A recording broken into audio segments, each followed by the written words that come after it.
Good evening and welcome to the 2020 Candidate Forum. I'm Denise Domke, the President and CEO of the West Sacramento Chamber of Commerce.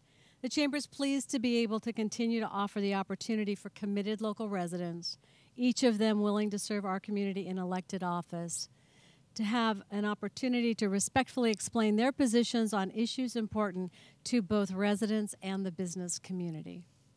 Tonight's moderator is our 2020 Board Chair, Chelsea Minor.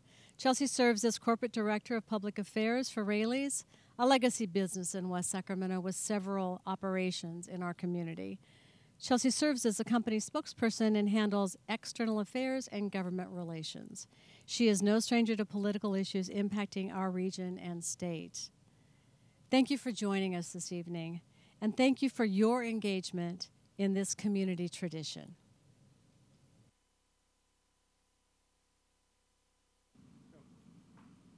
Good evening. I want to welcome back all of our viewers on Facebook. We have successfully completed 2 of our 3 forums this evening. We've completed our Washington Unified School District Area 2 and Area 3, and I'm excited as we head into the West Sacramento mayoral race. The candidates here in person have been randomly selected in terms of their positioning on the stage. I want to welcome both of you this evening. Thank you for being with us.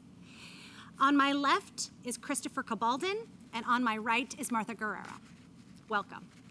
Let's start by going over the rules for tonight's forum. I want to remind you, this is a forum and not a debate. I intend to ask you thoughtful questions, and I expect that you will give thoughtful responses for our viewers. Please do not direct questions or answers at each other. I ask that you direct them to the audience online. And also, please do not interrupt or make sounds while the other candidates are speaking. I will rotate the order in which I ask each of you questions so that you each have opportunities to answer first. I will indicate to you how much time is allowed per question, and we have a timekeeper who will help keep you on track. They'll give you a 30-second and a 15-second warning and the ultimate stop.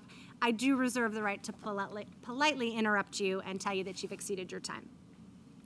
In this particular forum, we will have a special section that we call the lightning round, where you will ask to respond with a show of hands to indicate your support or opposition for a particular issue. I will provide more details when we get to that topic. To help our viewers that are watching this forum at home, we ask that you help them draw a contrast between each of you. We encourage you to be specific when answering our questions, offer clear solutions, and avoid repeating what has already been said. And when necessary, I may ask you for clarification or a follow-up question to help our viewing audience. Now, those are the ground rules. Let's get started. We will begin with each of you offering a 2-minute opening statement. This will allow you to introduce yourself to the community, share a little bit about your background, and explain why you are running and why you are the right candidate for West Sacramento Mayor. I'm going to begin with candidate number 1, Christopher Cabaldon. All right, Chelsea, thank you so much, and thanks to the Chamber for organizing tonight's important community forum. You know, for all of its challenges, 2020 has also brought out the best of the spirit, the creativity, the innovation, and the caring of West Sacramento. West Sacramentans are proud that ours is a city that gets things done. We're inclusive, innovative, and optimistic. In 2020, we've had to be all that and so much more. At the beginning of the pandemic, West Sacramento was one of the hardest hit communities. So we did what we always do here. We rolled up our sleeves. We worked with leading public health advocates.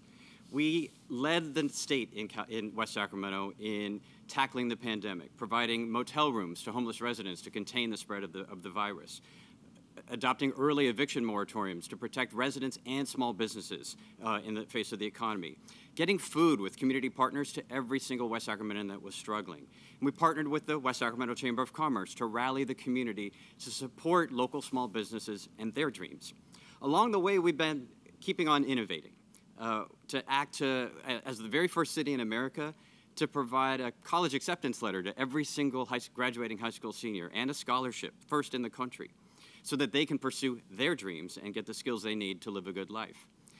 And in the face of protests all around the country for racial justice, West Sacramento has become a national model for small city police reform, adopting and implementing a rapid change to our police department to make sure that we're sending mental health crisis intervention workers instead of armed officers when that's the right solution. Steady leadership and breakthrough innovation, they work. dramatic turnaround has happened in our community in just the last few months. We are now one of the best performing communities in terms of COVID-19, and we have not lost a West Sacramentan in 8 straight weeks for the first time in the pandemic. Tonight, you're not going to hear me make 1,000 new promises. Instead, we have work to do. I'm committed every day to make sure that each West Sacramento can go to bed each night feeling safe and secure in their future. We have so much work to do to emerge out of this pandemic and to succeed. That's what we do here in West Sacramento, and I'm committed to keep West Sacramento moving forward. We'll give you a little bit of an extension on that, given the timeliness. Candidate Guerrero. Good evening, West Sacramento community, and thank you, Chamber of Commerce and Chelsea, for leading tonight's forum. I think it is very important in my plan for the future to include the public in City Council meetings live. I have been here living in West Sacramento now for over 16 years, serving on the local mental health board, also serving on City Council and various other boards for over 16 years. And I have noticed the huge impact we can make when we include public participation. We have established early on, since 2015, crisis intervention teams that provided the support as a result of our police officers needing to address crisis intervention here in West Sacramento rather than the police officer taking somebody to Woodland. That was a huge barrier for them to be able to provide adequate support. Those crisis intervention teams translated into extending outreach for homelessness. And from there, we established shelter overnight, the emergency shelter support overnight, which I've worked with the Mercy Coalition. And that partnership has grown, and I'm very proud of what we've accomplished. In addition to that, in the pandemic, we have seen a growing need for addressing additional services and supports. And the YOLO Food Bank has been providing that additional support, as well as housing in our Project Room Key program.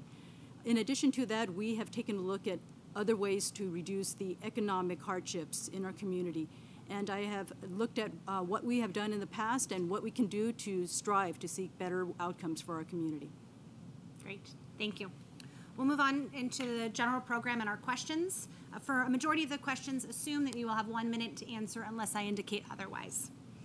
We have a pretty unique question to start with. As you think about your candidacy for West Sacramento Mayor, I want you to think back to a political leader or mentor that you align with and share with us what are the qualities that you admire most in that leader and how that may guide you in your direction as mayor. We'll start with you, candidate Guerrero. I think Representative Karen Bass is an extraordinary leader. She is a social worker who really cares about the community. Her mantra in taking a look at racial injustice in Congress, being a courageous profile and taking these issues on in Congress, and also looking at what else we can do in the community to reach out and serve those that are negatively impacted through those areas. Also, what she's done is establish community forums in her district. So I think that those forums and ongoing relationships with the community is extremely important so that we can stay in touch with those key issues that are affecting our residents, and we can pivot if we are looking at a plan that's been established for over 20 years, and if we need to pivot, I think that the city needs to be flexible in modifying plans and making sure that it meets the additional needs of the community today. Great, thank you. Candidate Cabaldon. Yeah, so many heroes who have made a difference in our community and in our country, but I have to say President Obama was one of the most inspiring figures to me. The ability to bring people together, to rally a community and a people, sometimes in the face of incredible opposition and division, in order to get things done and to speak to our highest values, and to our better angels as Americans, or in our case in West Sacramento. I had the opportunity to work with President Obama on My Brother's Keeper initiatives to promote racial justice, and as one of his appointees to provide college all across the country, but particularly here in West Sacramento. And the vision of positive leadership that brings people together and focuses on delivering and innovating is one that I think is an inspiration to all of us. We need it right now in the country, and it has been the template for the work that we've done here in West Sacramento. Great. Thank you both. So moving to, of course, the most predominant topic today as we sit here is the COVID pandemic. We know that this has forced our businesses to modify their operations with periodic closings, the issues and challenges around keeping team members and our customers safe, challenges around spending additional money for PPE.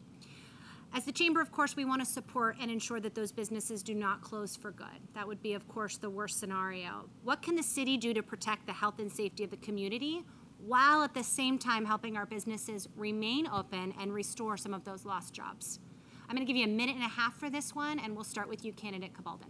Yeah, this is such an important issue in our community, and our small businesses in particular, they're doing incredible work on their own and in partnership with us. They want us to be safe in this community. I'm thinking of Jess Milborn at Devil May Care and some of his other colleagues in the Washington District who've insisted that we stay safe, that we don't rush reopenings, and that we communicate with each other and with the public about the best safety practices to maintain so that we can not only reopen as fast as possible, but stay open. That's been critical. So early on, we were one of the only cities to adopt an eviction moratorium, not just for residents, but also for small businesses in our community. And this last week, we extended that as one of the only cities in California to do so. We've also provided additional financial assistance. There are new grants that are coming forward to small business momentarily. But we've also been partners with small business to try to figure out ways that they can be out in the street, in the parking lot, doing outdoor dining and services. We've been an advocate for them. And we work closely with the county to try to make sure that regulations that are passed on a countywide basis work for local small business here. So I want to salute the local businesses who've done incredible work and led here in our community, not just for themselves, but to make sure that we can get out of this pandemic as soon as possible and protect public health. Great. Thank you. Candidate Guerrero. Thank you so much. I greatly appreciate all the work that our local businesses have done to increase the health and safety of our residents and those who are frequenting the businesses.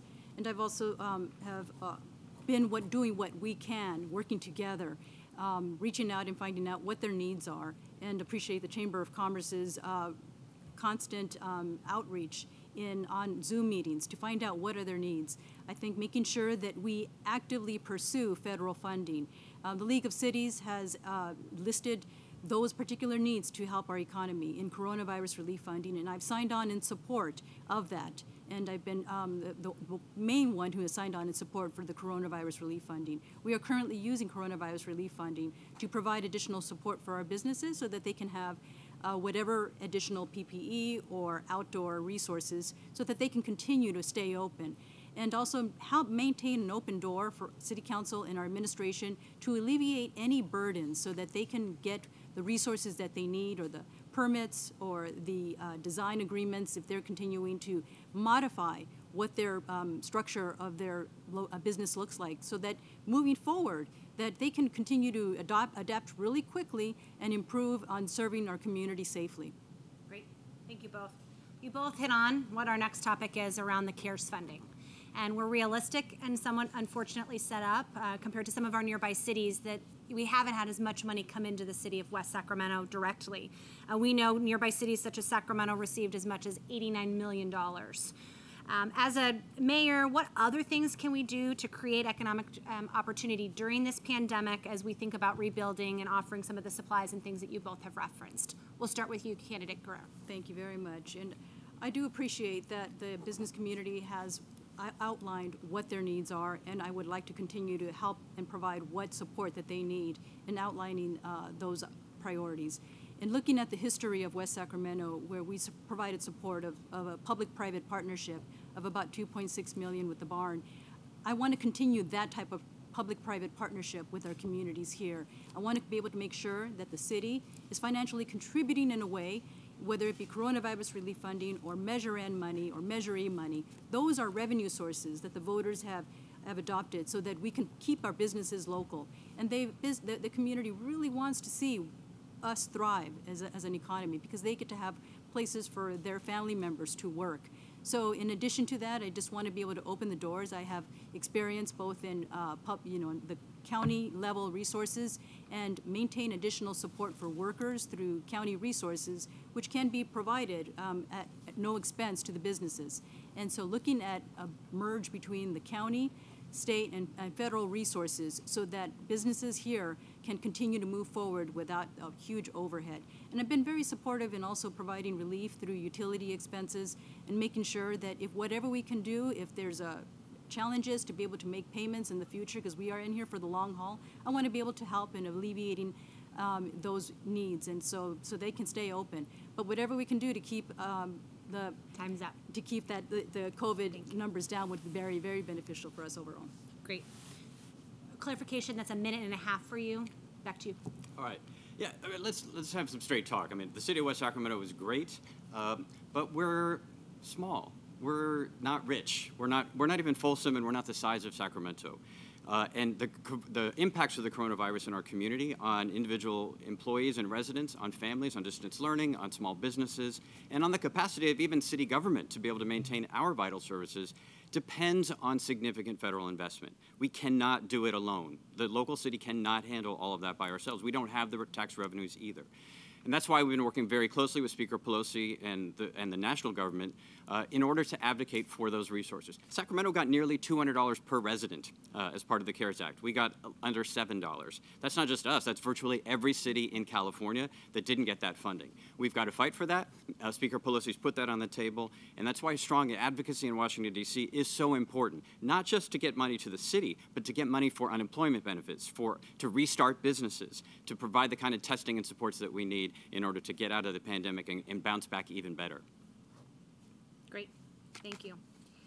We're going to make a modification, and we're going to allow a minute and a half as the minimum. Both of you have some very thoughtful things to say, and I want to honor and treasure that. So be flexible with me, and we'll continue to give you updates as we go along. So I know a lot of us want to think about what things look like post-pandemic, and I think it's important as we think about the mayor's space in that. And while we hope that it happens soon and that we return to some normal lives, we realize that there's some timing that will work itself out. How will you as mayor plan to rebuild West Sacramento's post-pandemic economy? We'll start with you, candidate Cabaldo. Yeah, thanks. This is the critical question. We are going to get through this pandemic. And it's critical that we build our economy back, but build a different economy, one that supports all of the residents of our community who are struggling in so many different ways. And so it is about making sure that those jobs come back, but also that we provide the opportunity for folks to get new skills, lifelong learning, to be able to take advantage of new jobs that are going to be opening up. Many folks are going to want to stay at home and work from home more than they did before. We have to have quality internet service and broadband and competition in our city in order to provide that. Our businesses are saying the same thing. We need excellent internet service in our community as well. So we know the kinds of things that we have to do as a community, and we have to rally around the businesses that we have today while they're struggling so that they're still here when we come out of the pandemic. And so one of the most important things that we can do is to continue to shop local, to buy local, to support local, and to stand up for one another, and to stand up for public policies in our community and elsewhere that are going to look out for the most vulnerable in our community, those that are experiencing homelessness, those that don't have access to some of those services, and get them the training and the skills and the shelter that they need to thrive. Great. Thank you. Candidate Guerrero. Thank you. What I've noticed is, and appreciated, is the generosity of our local businesses in the YOLO Food Bank and how they have contributed food for those that are in much need today. And the food bank lines have been also been benefiting the fresh food and produce that they've been providing. I have to say that we have a very generous community and a caring community. And because of that, I strongly believe we're going to come out of this very strong. I have seen that our local businesses have done everything they can, become creative, and have worked with the chamber and have worked with individuals and family members to be able to succeed and get through this. Broadband is an area where we have fallen short now that individuals are now working at home. Families, children are stretched broadband really thin. And so we're having distance learning issues, and we are having individuals who cannot work at home and earn their income. So that's a priority that I see that has been long overdue, and we do need to move forward and achieve that here in West Sacramento. In addition, we need to provide economic relief to our businesses as they look at opening. What are their needs, and how can we serve them? And so making sure that they have economic and administrative relief from any regulatory or any issues that we have administratively so that they can streamline whatever services and support that they need. And so I just want to be able to move forward as a mayor to reshape the administration, looking at post-pandemic to serve them and the needs that they have. Thank you. You'll have 2 minutes for the next question. It's a two-part question. As both of you know, a business improvement district is defined as an area where the businesses are required to pay an additional tax. And this is usually used to fund projects that either clean our streets, provide increased security, make capital improvements, or in some cases marketing a particular area of our town.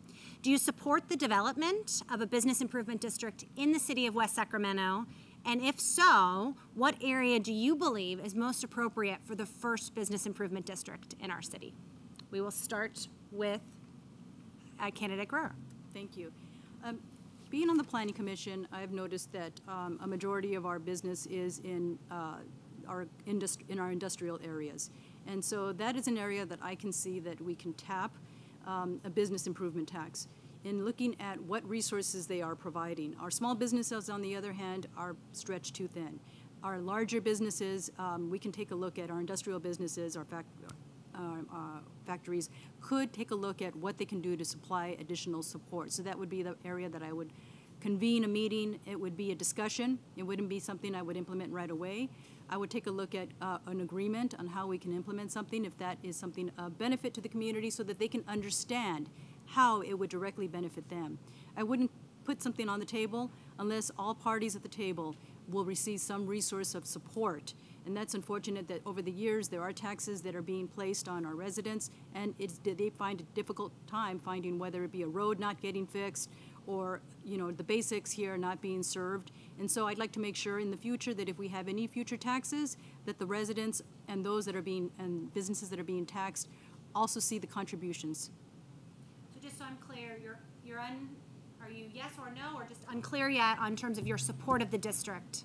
I am in support of a conversation, okay, so that we can take a look at what the benefits would be, okay, and then also see, I'm supportive of a tax, but I would like to make sure that moving forward in taxes, we have seen a history of taxes not benefiting those that it is intended to serve. Great. Thank you so much. Over to you.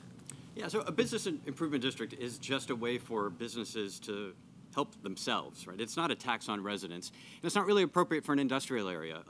If you've ever been to K Street, for example, in Sacramento, you know the example of their business improvement district with the folks in the yellow shirts walking around helping to keep things clean, pick up litter, deal with disturbances in ways that support local businesses. And so it's one of the reasons why one of the very first business improvement district efforts that occurred here in West Sacramento was the Downtown Association. This is a 20-year-old project that was undertaken by several local small businesses in the city. And they strongly supported it because they want a walkable, safe environment for folks to be able to patronize their businesses. But it takes support from the bigger businesses too. Businesses like Rayleigh's and others in the community that have always stepped up, and by government, because we're one of the property owners that pays into those improvement districts. But it's about creating safety. It's about creating a walkable West Capitol Avenue. It's about creating support for places like 3rd and C in the Washington District and the restaurants and the shops that are there. And when local businesses want to step up, I'm 100% behind them and their ability to be able to raise the revenue they need in order to make a better community for them and for us. We've seen it work in places all around the state. And so I'm 100% supportive of it and look forward whenever a set of local businesses in any part of the city say, we want to step up and contribute to the betterment of where we're doing business. As a follow-up to that, you want to share a particular area that you think could be revitalized through this report, or are you open? Yeah, I think one of the top candidates for business improvement district is the West Capitol Corridor, and this is where the idea first began as well. And this is a corridor because it's in transition, has some challenges that the riverfront districts like the Bridge District and Washington District don't face. And it's also an area where businesses for many years have said, yeah, we are interested in a business improvement district. We just haven't been able to get all the businesses signed up. So I think that's one area that's definitely a big opportunity. The other is the Washington District. We have businesses there and new entrepreneurs every day that want to do business in our community and are trying to contribute to a better walkable neighborhood, and I want to support them completely. Great, thank you. All right, we're going to move into our lightning round questions. There are 5. These are specific around the propositions that will appear on the November ballot and a few other important topics. For each topic, I will state a brief description. I will ask you to indicate your answer again by a show of hands. Do you either support or oppose the subject? If you do not raise your hand at either time, the online audience should assume that you have not made your mind up on this particular topic. Please note comments. We're going to do a show of hands. If you want to address any of these issues, please do that in your closing statements. Now let's begin.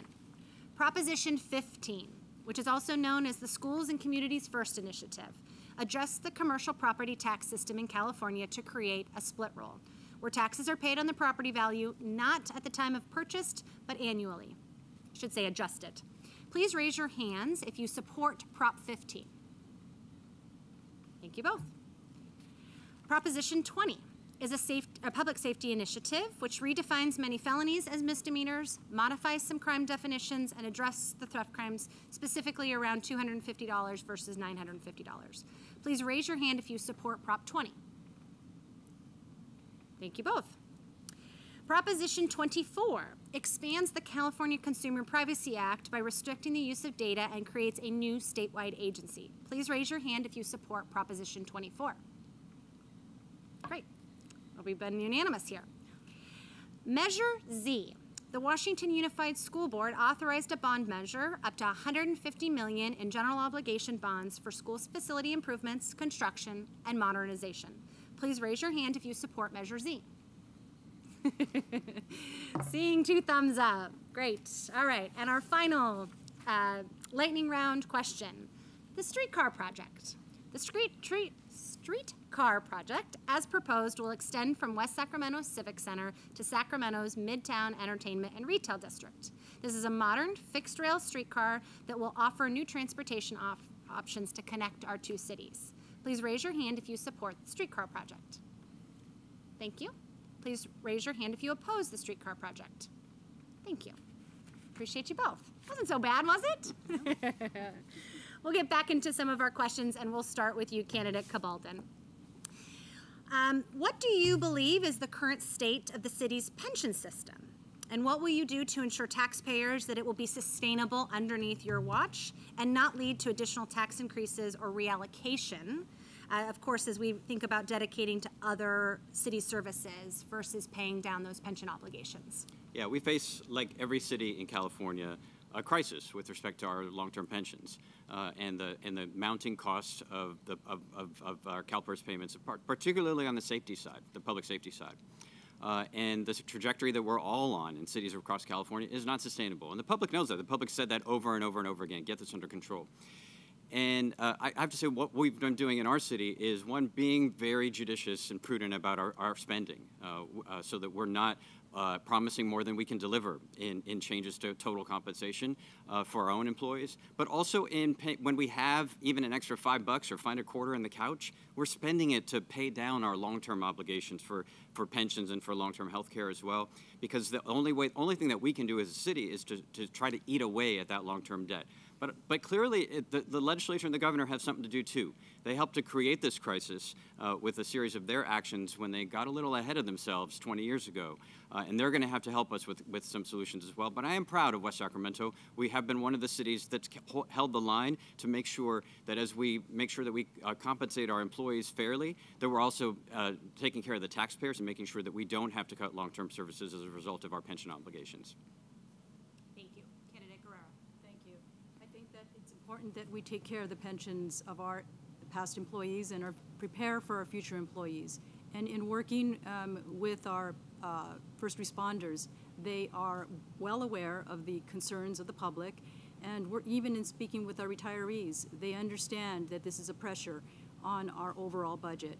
And so in moving forward, they have been very sensitive in taking a look at what we can do to keep employees here in West Sacramento, because if we don't find ways to incentivize preserving employees, first of all, like in our police department, the turnover rate is very high. We lose trained police officers to other jurisdictions. We also pay that pension. So it's a lose-lose for us if we do not find ways to keep our police officers or our firefighters here in West Sacramento. So I think it's really important to make sure that not only our first responders, but our city's administration, where we have a turnover as well, we keep our workers here satisfied, and we find ways to incentivize them to stay here. So I do agree that it is a cost pressure, and worked with the League of Cities to address what ways to reduce that pressure, and with the state administration to find ways to make sure that if there's any additional ways to address that fiscally here in the city of West Sacramento, that we do that and have a healthy reserve to prepare for that in the future. Great. Thank you. The next question's a pretty complex one, so we'll give you 2 minutes for this, and we'll start with you. Okay. Racial equity, of course, is a hot topic across our nation and our world, for that matter. Really sets us up to ensure that a person's race does not determine their opportunities or outcomes for success. As a local leader, how will you shape the community's economic development and growth agendas across all policy agendas to ensure equitable opportunity for all people of West Sacramento. Thank you. This has been very important and my life's passion as a social worker, and that's one of the reasons why I chose this profession. In working for the County of Los Angeles, I represent them on social service issues, and for the reason that there is racial inequity, that those that are in public service benefits programs are predominantly people of color.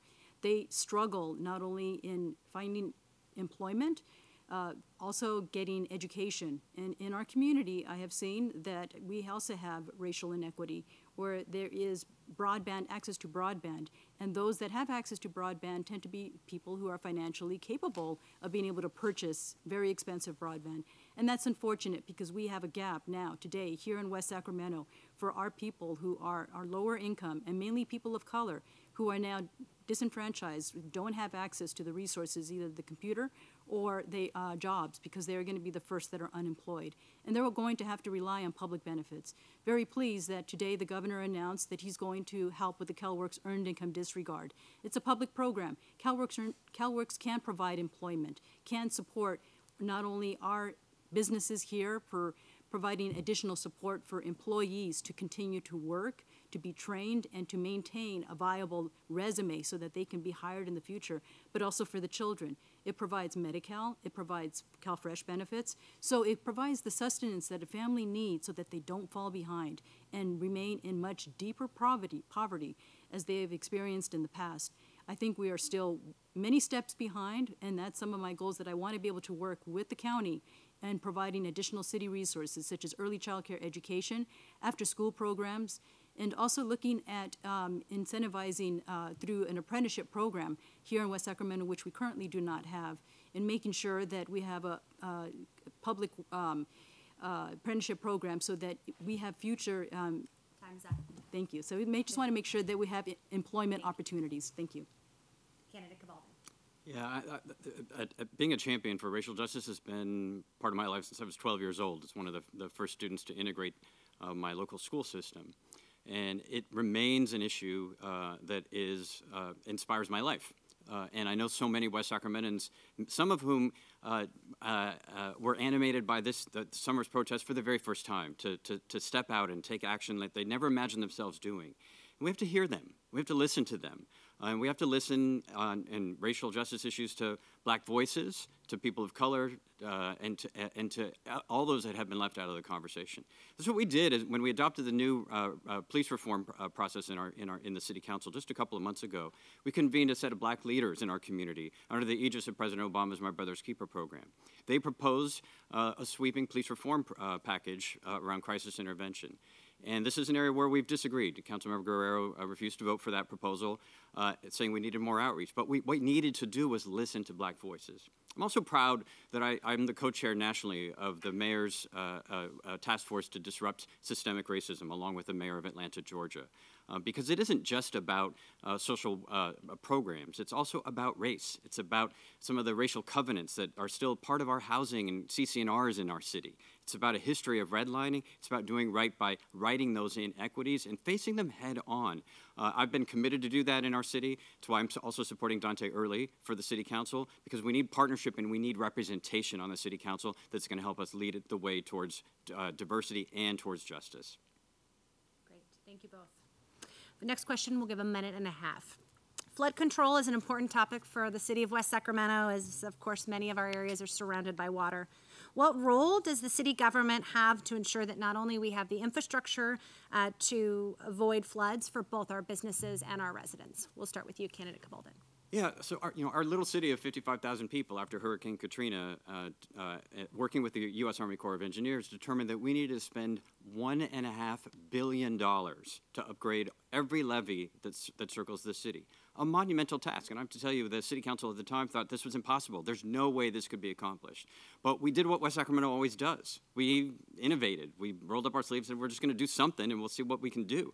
And local voters said we'll pass a local property tax. Developers said we'll pay an impact fee. The the city voters even voted for a sales tax to support levee improvements. And we use those dollars to advance and get ahead in the line of virtually every other city in California to qualify for state and federal flood program money. And so we've been making an enormous amount of progress. With the completion of the Southport levee improvement project just last year, we've now completed nearly half of that $1.5 billion levee process.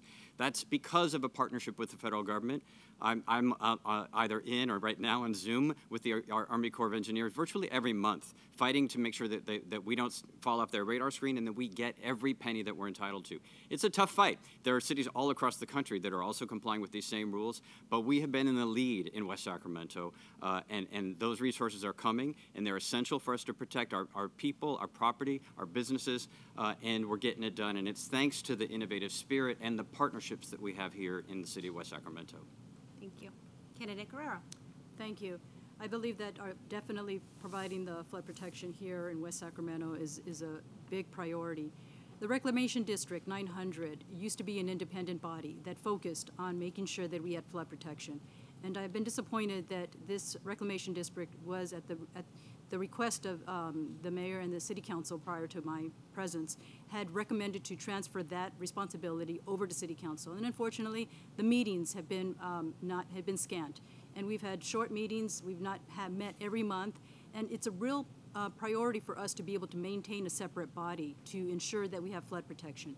Also taking a look at what we have done in the past, advocacy has been focused on the streetcar instead of flood protection. And so we did secure the federal funding to complete the streetcar. However, for the flood protection funding, we have not achieved that. So that is one of the reasons why I am not supportive of the streetcar, because we can use that funding for the streetcar today to leverage additional federal funding. And in my experience in working with the National Waterways Conference, where we meet bi-weekly to take a look at, as they are in the trenches, analyzing what's going on in the federal budget and the process, working with them to see how we can ensure that we can draw down that federal funding here in West Sacramento. So I definitely want to make sure, as an advocate on behalf of the community, in working with them last year and this year, to secure the federal funding, because we have been bypassed twice already for the funding to complete the levee improvements. Thank you. You bring up a really great point, so I do want to elaborate and go a little off script here, which is the streetcar was something that both of you had different perspectives on. So let's do a minute statement. You can elaborate a little bit more on your federal funding to your opposition and your support for streetcar. How's that? We'll start with you. Yeah, streetcars are pretty simple, actually. We need a backbone transit service in our city. We just need to tie into the regional light rail system. Thousands of West Sacramentans, most West Sacramentans, cross the river every day to go to work. And all the businesses in West Sacramento, thousands of people come here. So we need to be part of the regional light rail system. That's a no-brainer, and it's why 80% of West Sacramentans voted to support the streetcar project and make a substantial investment in it. We know it's going to be a successful transit project because you can't, I like to listen to the scientists and not to Facebook comments, but the federal government's reviewed this project over 10 years, and every single one of the studies that comes back says this is going to have thousands and thousands and thousands of people riding it. This is a strong transit project. We have to do right by people who either can't access a car or who don't want to and want to do the right thing for the climate by providing viable transit options. We also don't send $100 million back to the federal government. I want to be absolutely clear. It is illegal to take money for the streetcar and spend it on the flood project. That's a violation of federal law if we were to get audited. So that's just not, that's a non-starter. We got this money, and it's time for us to make the investments to bring the project to reality. Time's up. Thank you. Candidate Guerrero. Thank you very much. And I'd just like to clarify that the federal funding for the streetcar can be returned back, and that's been something that has been considered as a result of the disagreement between Sacramento. This is to be a partnership among all entities, and that partnership has not come to fruition. I have observed that Sacramento has not delivered what their end of the funding that is needed to put forward to the federal administrators so that we can secure the federal funding.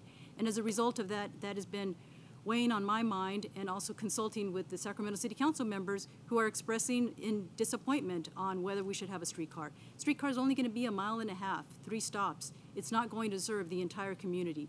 So we can take a look at planning with the residents in the future what other ideas we can have in using our $9 million. Those are our general fund funding that we can use, and we can take it back to the voters and ask them, what ideas do you have that we can implement in the future with without that federal funding, only the city funding?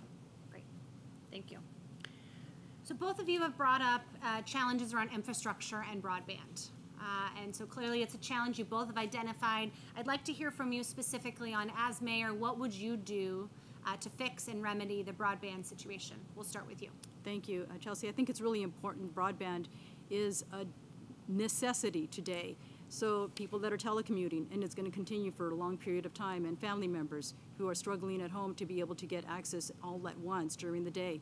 So being able to access broadband by establishing the fiber optic that is needed underground or establishing hotspots citywide.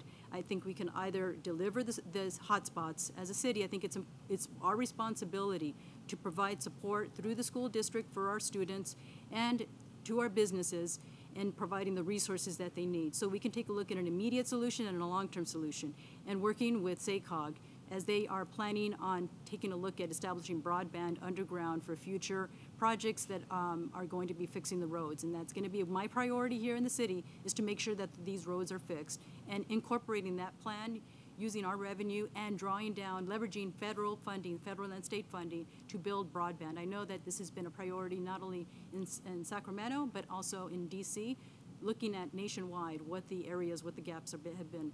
So I want to make sure that we provide all the federal, state, and local funding to develop broadband, but the immediate solution is to have hotspots delivered immediately. Great. Candidate Cabaldo. Yeah, so let's be real. The city, we're a small city. We don't have the resources to send a hotspot to every home.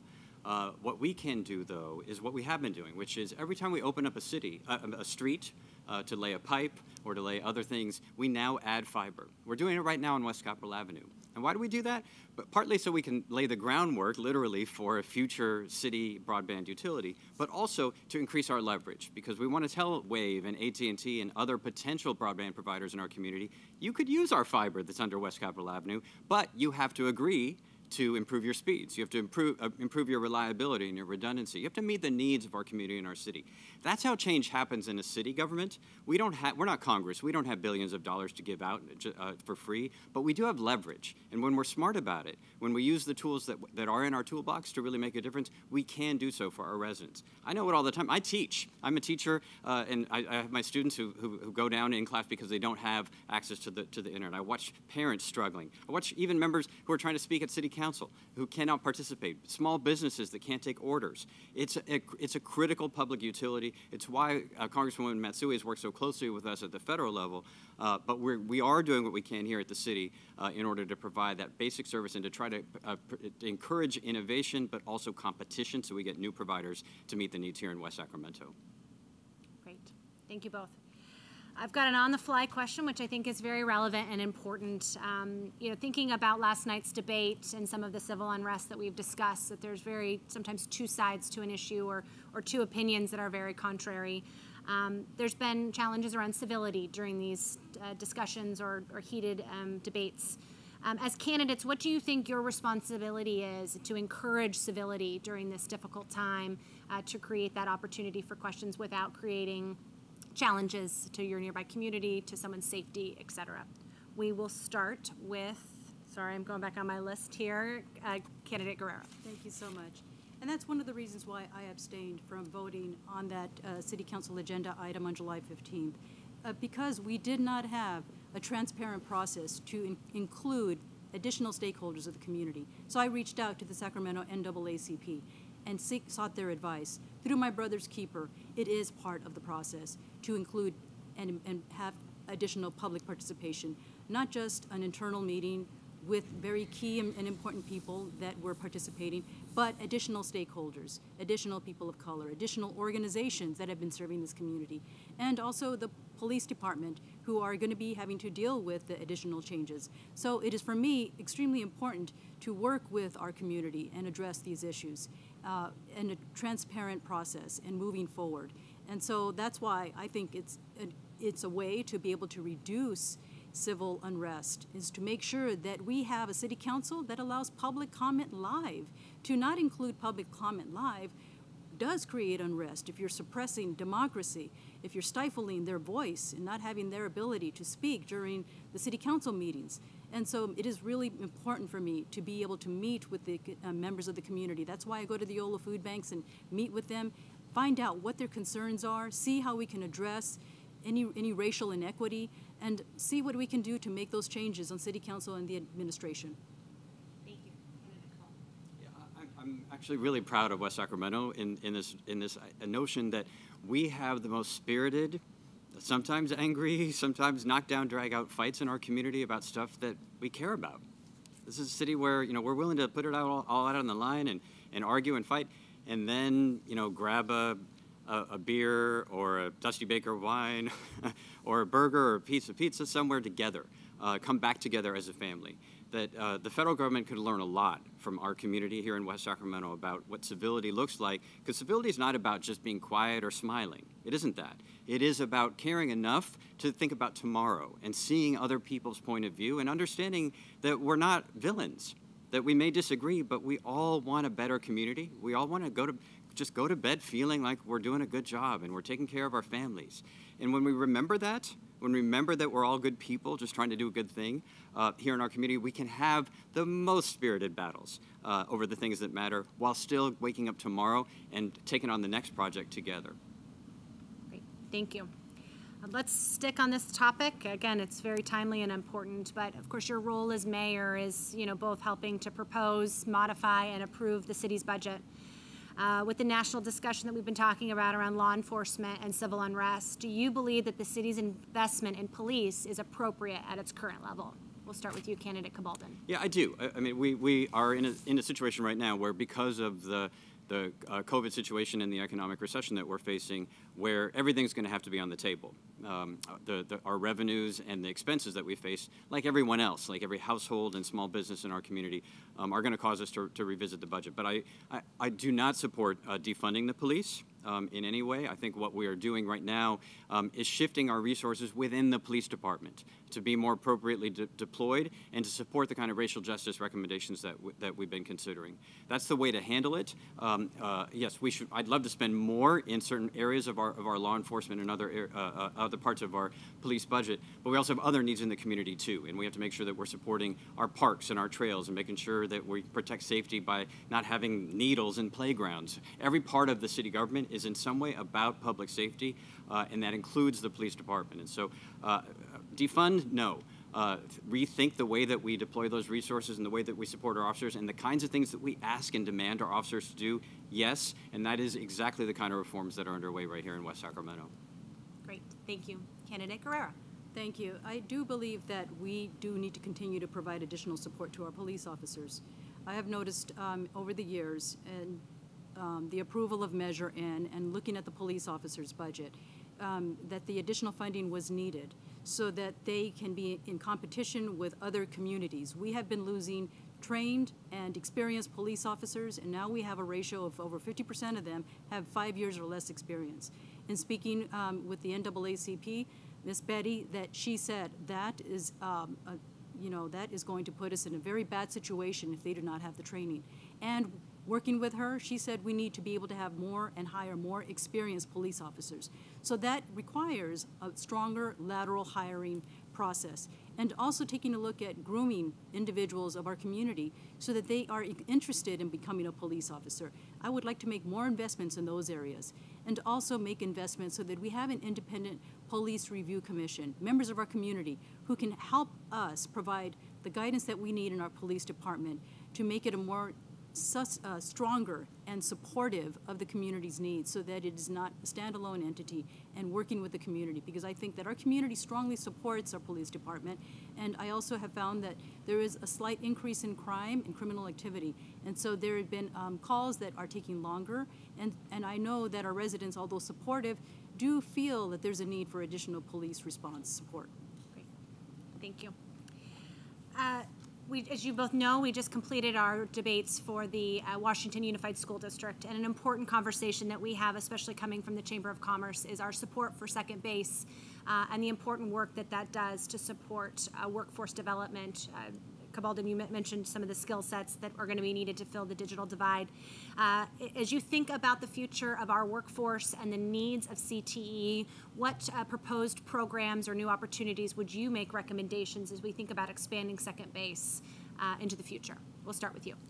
So I would like to see, in expanding second base, additional internship programs in our community. in that they have opportunities for apprenticeship programs, in which we currently don't have, through the Community Workforce Training Apprenticeship Program, and also providing additional experience being in the social services arena.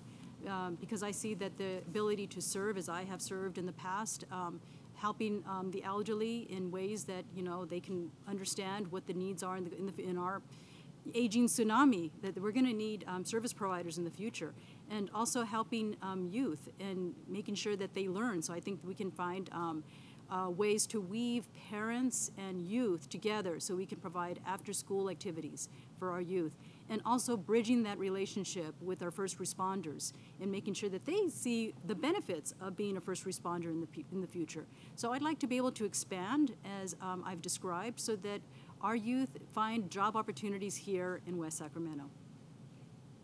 Yeah, we're blessed as West Sacramento to have one of the largest numbers of jobs and biggest job growth of any city in the region. And yet we've also had so many of our young people struggle to qualify for those jobs. And so one of our top priorities as a city is improving the skill opportunities that are out there for young people. That's what Second Base is all about. First Base, just as a refresher for the West Sacramento Home Run, First Base is universal preschool, college savings accounts for our kids entering kindergarten, and then Second Base is internships and skills badging for students at the high school level. Because coding camps, technology skills, Microsoft certification, these are the currency of careers. We're not just talking about jobs anymore. We're talking about creating the chance for lifelong learning, but lifelong success for our young people in our community. The Home Run is about one thing, and that is making West Sacramento the best place to grow up and the best place to raise a family, and the best place to find talent if you're an entrepreneur or a company looking for great employees. That's what we're building here in partnership with the school district, the community college, and with so many local businesses that have stepped up as part of the Home Run to provide those internships for young people. When I was growing up, we had paper routes, we had other jobs over the summer. That's not the reality for today's young people. They need real opportunities, and not opportunities that are just paper pushing, but really can connect them with the skills they need to live the good life and to be able to have successful careers and come home to West Sacramento. Great. Thank you both. Let's shift our focus to the homeless challenges. Of course, West Sacramento is not isolated in the challenges. It's across our state, for that matter. Tell me about your position as mayor and what you'll do to help support this population. We'll start with you. Yeah, West Sacramento is such a caring city, and our residents, they want to be able to walk safely down the Riverwalk and down West Capitol Avenue, and at the same time, they're deeply compassionate and empathetic around the plight of so many of our friends and neighbors and colleagues and family members who are experiencing homelessness. And we've seen that response through supportive things like the cooling centers and the winter warming centers, the Mercy Coalition, even our Downtown Streets initiative that Councilmember Karina Orozco has led to provide opportunities for folks experiencing homelessness to have a little bit of income and to contribute to the beautification and the litter cleanup in their community and build up dignity and skills as well. And as a result, what we've seen in our community is the number of unsheltered homeless individuals that shows up each year in the annual census undertaken pursuant to the federal rules has been about steady. So whereas many other cities in the region and along the West Coast have experienced massive increases in unsheltered homelessness, in West Sacramento it's been steady. It's not enough, and that's why I've been really proud of how our city and community has come together in Project Room Key as one of the leaders in California to convert motel rooms, so that whereas we've had about 85 unsheltered homeless individuals in the city, we opened up more than 100 beds and rooms in motels as part of that program. Now, our next challenge as we build permanent supportive housing is to also provide the transitions for folks from those motels into permanent housing that will help them break the cycle and be able to reintegrate back into sustainable employment and housing, and we're getting it done. Thank you. Thank you. Candidate Guerrero. Thank you. And I think this is where there is this distinct difference between the mayoral candidate and myself, is that I have experience working with the county in a public-private partnership and working with the county so that we can have county services, more county services here delivered to those that are in need of not only such as mental health courts, but the recent passage of Laura's Law, making it permanent so that there is assisted assertive community treatment, which is being provided through the county, and also substance abuse treatment that I have seen working on the local mental health board, which has been expanded. Those are programs that I have noticed and observed that our homeless are those that are homeless and unsheltered that need additional support. In working with, in my full-time job in Los Angeles County, I have worked very hard on making sure that we have Project Home Key, where we have established permanent support, and also for the Mercy Housing, which is the Mental Health Services Act program. So through those programs, I have advocated at the county level to provide dollars here in West Sacramento. Those dollars are going to translate to services and alleviating the workload on our police officers and our firefighters who are having to address these conditions on the street.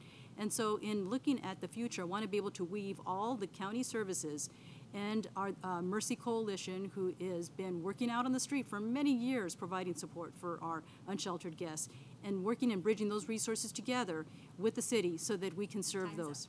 Thank you. I'm going to ask you to clarify. I think there was a trouble with your words there. You mentioned Los Angeles County, and then you mentioned your West Sacramento work. So Room Key and Mercy were for West Sacramento. Is that right? That's correct. Just want to make sure that was was a statewide effort. So you did it in both. So Los Angeles County. Effort, West Sacramento was able to benefit because it was based on regional allocations. Perfect. Just wanted to clarify that for the viewers. Thank you. You're welcome. Thank you. All right, we've come to our last question. I'm going to stick here with our homelessness challenge because as the chamber, when we've asked our businesses what is some of the issues that you are facing, we've heard directly that the impact of the homeless population can be troublesome, whether that's bathing in restrooms, excessive loitering, or vandalism. As mayor, how will you address this growing problem, and how will you support those individual businesses that have these daily concerns? We'll start with you, candidate Guerrero. Thank you very much. The Mental Health Services Act has just been recently approved to provide a 3-year plan, and it is going to establish crisis intervention teams, but not only crisis intervention teams, but additional support for those in need in our community, and that they will be embedded with our police department. And we also have the Department of Public Works, who's addressing cleaning up, encampments, and also, you know, the shelters where the buses are, so that our community remains clean. And so doing that outreach, and also with the neighborhood courts established by the district attorney, so that we have support for those that do steal from the stores, and looking at some form of restorative justice. So instead of them going back into jail, to find a way for them to recover and provide services and support for them and also recover. So looking at the various models of resources that have been given to us, I will make sure that on behalf of City Council, we reach out and expand those needs, those services and support to address these needs that I've observed also through many businesses. And I've noticed that they are extremely interested in finding ways to mitigate the negative impact on businesses. Great. Thank you. Candidate Cabaldo. Our local businesses here in West Sacramento have been frustrated, but also deeply understanding and compassionate themselves. And I want to salute them. I've received no phone calls or emails from local businesses saying, can you just send in a squad and remove all these people from my property? All right? They have the frustrations that we all know, we've all experienced, and yet they also understand that they're part of the community. And that many of the folks that are experiencing homelessness, they're not here from Arizona or Nevada. You know, they're our own people. They're people that many of us know in town. And so our strategy is, in some sense, simple. We do enforcement. It is essential that we provide safety for folks who are walking alone at night on the Riverwalk or in our downtown or in front of a small business. That's critical. That's our job, is to protect their safety, but also to provide those services and the pathways out and the fun things like downtown streets and other programs where it's not just heavy, but we're also providing hope and dignity too. And then lastly, and most importantly, is housing. And I'm really proud that West Sacramento has done such a good job. We're one of the top producers of affordable housing in the region. And our commitment has only grown, both to help folks get out of homelessness and into permanent supportive housing, but also to make sure that folks who are living on the edge right now, who are struggling because of COVID or before, that they don't fall into homelessness because they can't pay the rent. And affordable housing is a critical part of that strategy. We're going to keep building in West Sacramento to make sure that we're an equitable community for all. Thank you. Well, that concludes our prepared questions for this evening. You both will have 2 minutes to close out the evening and leave kind of a lasting impression with our viewers. We'll go in reverse order, and we'll start with you, candidate Guerrero. Thank you very much. I just want to add that as a mother of twins and grandmother of a 6-year-old grandson, there are a lot of things that I'd like to see accomplished here in West Sacramento, not only to help our families, but our working families to make sure that they are given the accommodations that they need now with the pandemic and the crisis that we are experiencing. In the history of West Sacramento, this is a major challenge, and I know that we need to provide the ability to open the doors and find what we can do to communicate with them and access the information that we can provide to serve them much better in ways that is responsive to their needs.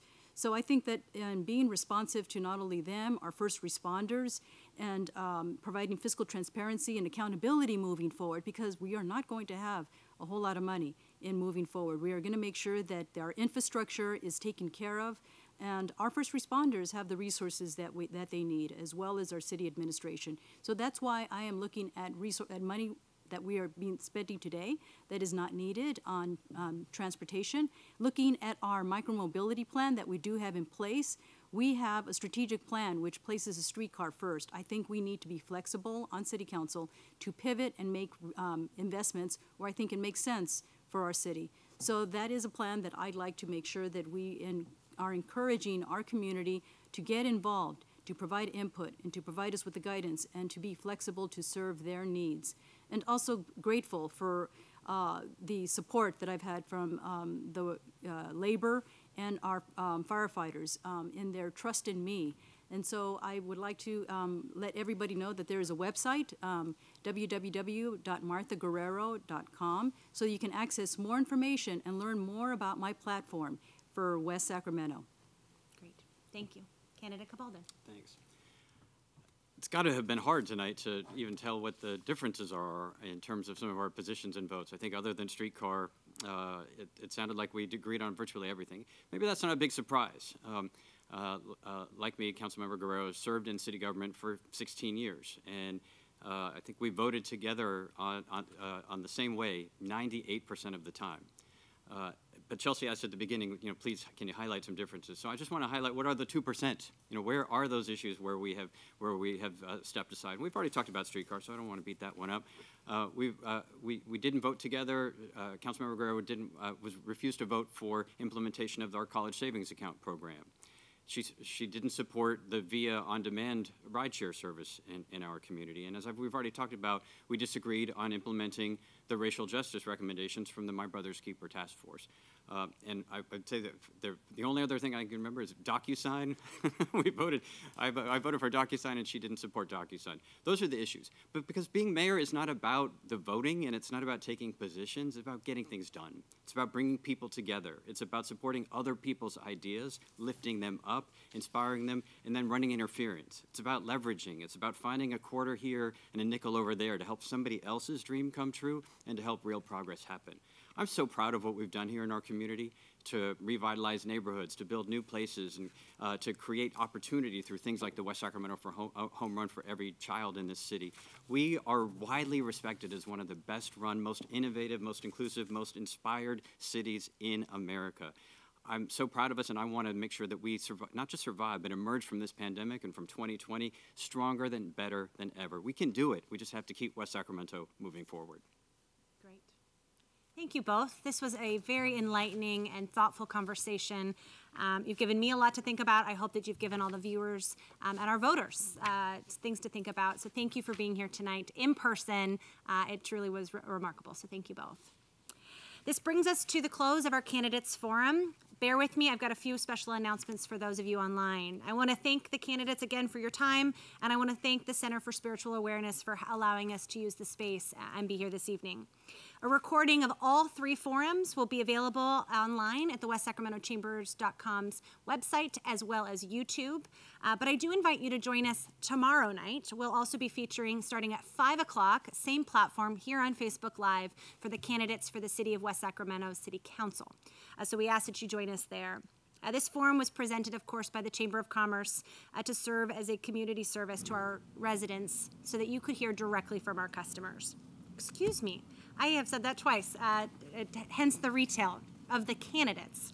As a chamber, though, we also promised our membership that we would be committed to taking and advocating positions on key issues that impact business. While the ballot has over 12 initiatives, we have 3 key initiatives that we have taken a position on that we are excited to release on Friday morning. I will share more at the conclusion of tomorrow night's forum as well.